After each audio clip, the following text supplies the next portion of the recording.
I'd like to share something with you.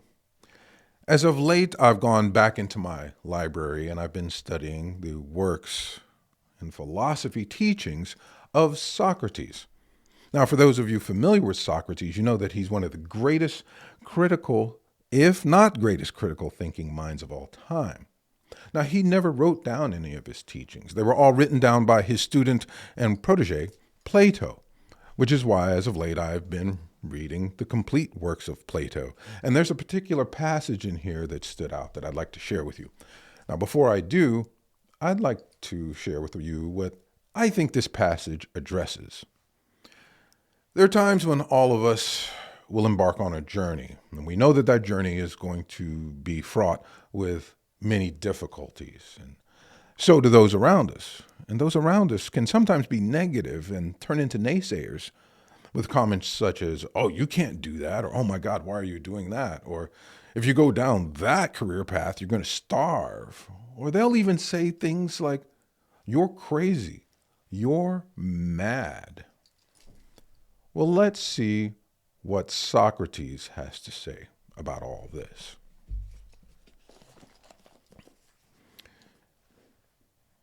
If anyone comes to the gates of poetry and expects to become an adequate poet by acquiring his expert knowledge of the subject without the muse's madness, he will fail.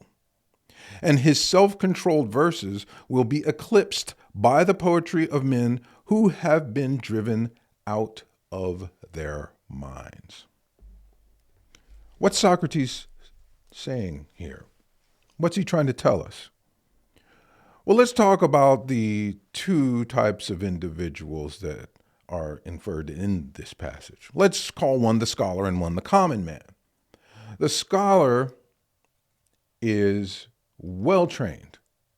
He can spell any word. His sentence structure is perfect. His grammar is perfect. His punctuation is perfect. He is perfect in the structure of writing. Then there's the common man. Now this guy, maybe he doesn't spell so well. Maybe he has run-on sentences, so on and so forth. But they're both trying to write poetry. The common man and the scholar pull from different parts of them.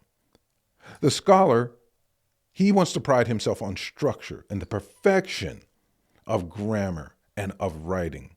That's what he wants people to see, that he knows how to spell, he knows how to put a sentence together, and he is perfect when you look at his work on paper. He's all about what looks pristine. Now, the common man, he can't spell very well. Actually, he spells very poorly. Most of his sentences are just run on. There's practically no punctuation when he writes. But he pulls from his heart. He wants that ink to turn to his blood, and he writes from pure emotion. He doesn't care if his sentences are run on. He doesn't care how it looks on paper. He doesn't care if the structure of the sentence is way off. All he cares about is emotion. That's what it's all about to him. And that's what Socrates is saying, that the common man who writes in this way will eclipse the person who writes what is perceived as perfect. Because you see, the scholar is all about perfection and appearance. But the common man, when he writes his poetry, it's all about emotion. It's all about the bleeding heart. And he understands with that comes chaos. And the chaos in his writing is all a part of the emotion. So therefore, the imperfections of his writing actually add to what he's doing at times. So when people come to you, when you embark on your artistic journey or whatever it is, and they naysay, and they say, that's impossible. What are you doing? That's madness. Well, what you do is tell them, thank you, I am mad.